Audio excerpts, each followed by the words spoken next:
Hey, in this video we are going to talk about 10 amazing TV shows you wish you knew earlier 2023. Before starting the video, please subscribe to our channel.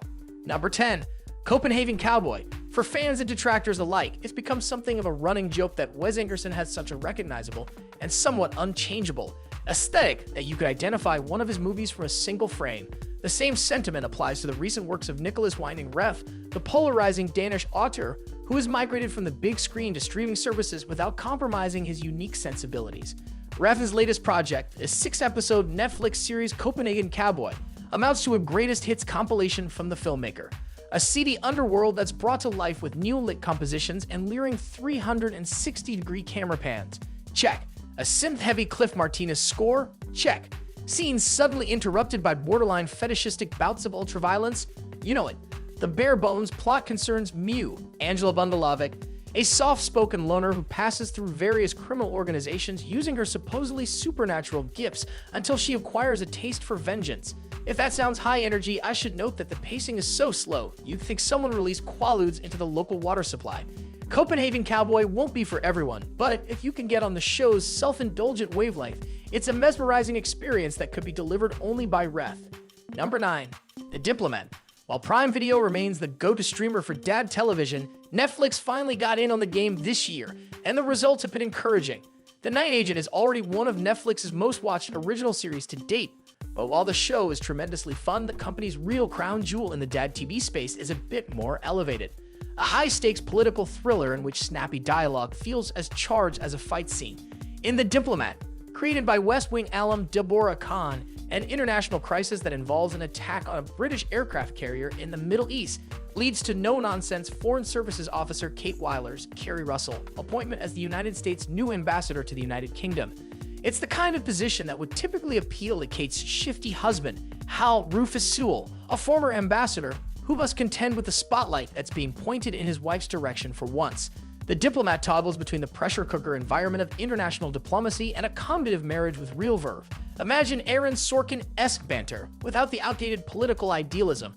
Above all, The Diplomat rests on the power of its star, and Russell doesn't disappoint. The actress delivers the same intensity she did in The Americans without racking up a body count. The dads of the world, add The Diplomat to your Netflix queue ASAP. Number 8. The Last of Us.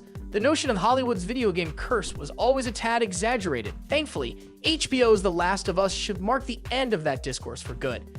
An adaptation of Neil Druckmann's best-selling video game of the same name.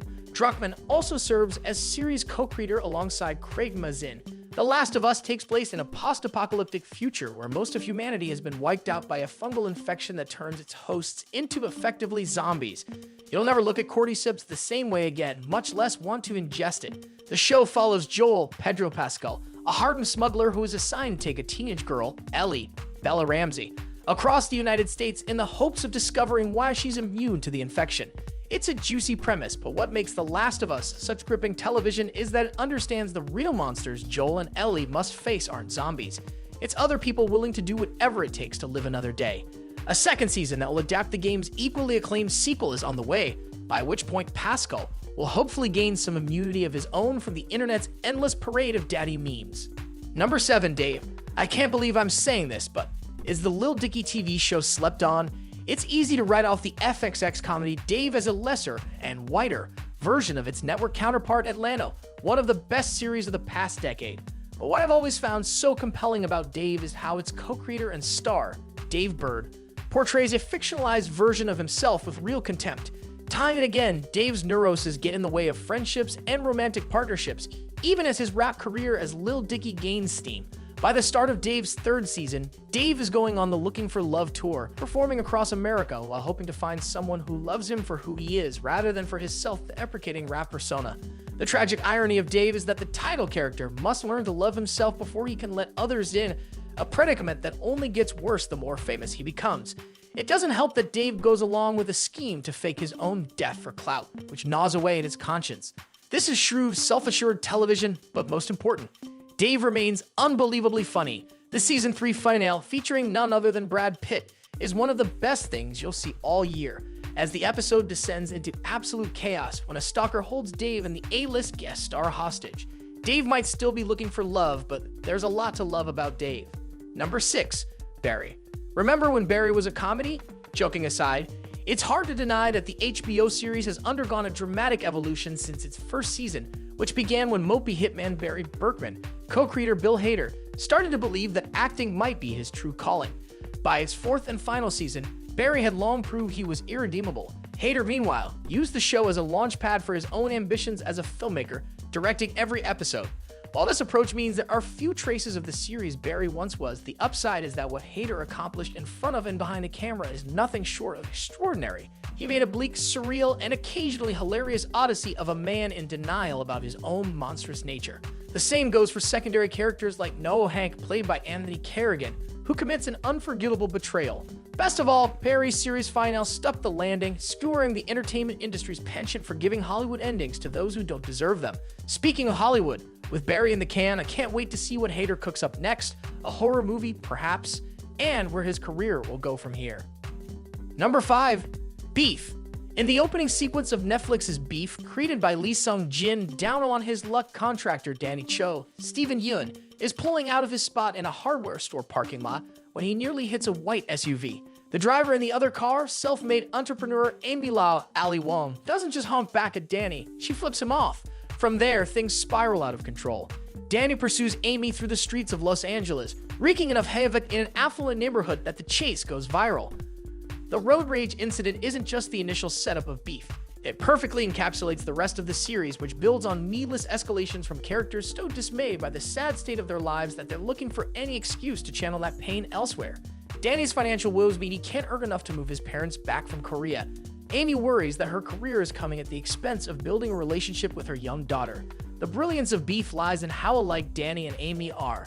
What they hate about each other is a reflection of what they don't like about themselves, which culminates in a moving finale that finds the two protagonists stuck together in the middle of nowhere. From start to finish, Beef truly sizzles. Number 4. Poker Face. The streaming era has yielded plenty of experimental television, both good and bad, but the real pleasure of Peacock's breakout series Poker Face is that it feels like a throwback.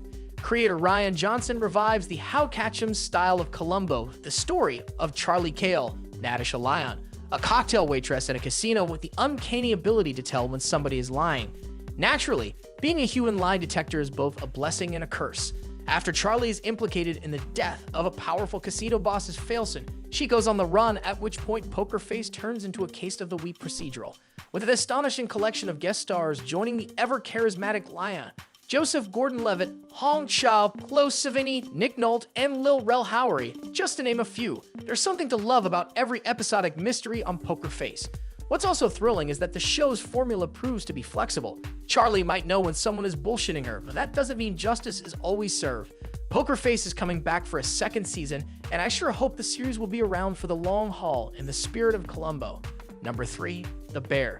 It's a testament to The Bear that shortly after the FX series premiered last year, it led to a wellspring of memes and the phrase, "Yes, chef," entering the lexicon. As befits a show that captures the constant anxiety of working in a fast-paced kitchen, the challenge for The Bear's second season was avoiding the sort of sophomore slump that affected the likes of Ted Lasso and Yellow Jackets. Thankfully, The Bear didn't just deliver a satisfying second course. It leveled up to become one of the best shows on television. While season 1 was largely centered on Carmi Berzatto, Jeremy Allen White, the award-winning chef who takes over his late brother's sandwich shop, The Bear returned with a desire to flesh out all the cooks in the kitchen. In fact, some of the strongest episodes of the second season, particularly the ones about pastry chef Marcus's, Lionel Boyce, apprenticeship in Copenhagen, and Carmi's short-tempered play cousin Richie's Ebon Mossbachrach, working front of house for a Chicago restaurant with 3 Michelin stars, underline that The Bear functions best as an ensemble piece. With season 2 ending just as the characters have successfully transformed the erstwhile sandwich shop into a fine dining establishment, there's still plenty of meat on The Bear's narrative bones. I'm already hungry for more. Number 2. Silo. Ted Lasso gets most of the headlines, but between Severance, For All Mankind, and Foundation, Apple TV Plus is by far the best streaming destination for science fiction fans. Now we can add Silo to the list. Based on the book series by Hugh Howey and adapted for television by Justified's Graham Yost, Silo is set in a sprawling underground bunker that supposedly houses the last remnants of humanity. For reasons unknown, the atmosphere above is toxic, and any curiosity about the outside world is punished by the powers that be. If someone asks to leave the silo, They'll get their wish and quickly perish. Something is clearly amiss, and the thrill of watching Silo is uncovering the show's mysteries alongside its characters. The cast is led by Rebecca Ferguson, who's beginning to carve out an impressive sci-fi resume. At its best, Silo is a cross between George Orwell and Bong Joon-ho's Snowpiercer. The levels of the Silo function like a caste system, and inhabitants are constantly surveilled without their knowledge. There's so much to savor, and the greatest endorsement I can give to this mystery box series is that, unlike Westworld, Silo already has the complete roadmap from its source material. To my fellow sci-fi fanatics, run, don't walk, to check out one of the most exciting debuts in the genre in years. Number 1. Succession. Could it be anything else? Succession pulled out all the stops in its 4th and final season. The shocking death of the Roy family patriarch, a ruthless free-for-all to attain the Waystar Royco throne, a fraud election night that will bring back the worst memories of 2016, and so much more. What remains miraculous about Succession is that creator Jess Armstrong and his all-star writing staff have given viewers every reason to loathe its ensemble, namely Logan's self-destructive failed children, yet we can't help but feel sorry for them on some level. Whether it's Roman breaking down at Logan's funeral the day after he helped call an election for an avowed fascist, or Shiv perpetuating a toxic cycle of codependency with Tom just to stop Kendall from being appointed Waystar's new CEO. These are deeply damaged people with a deeply damaging influence over the world. It's one of the many reasons Succession is the defining series of an era in which the 1% keep getting richer and the rest of the planet suffers for it. And if you like it, please smash the like button and make sure you subscribe to the channel and hit the notification bell.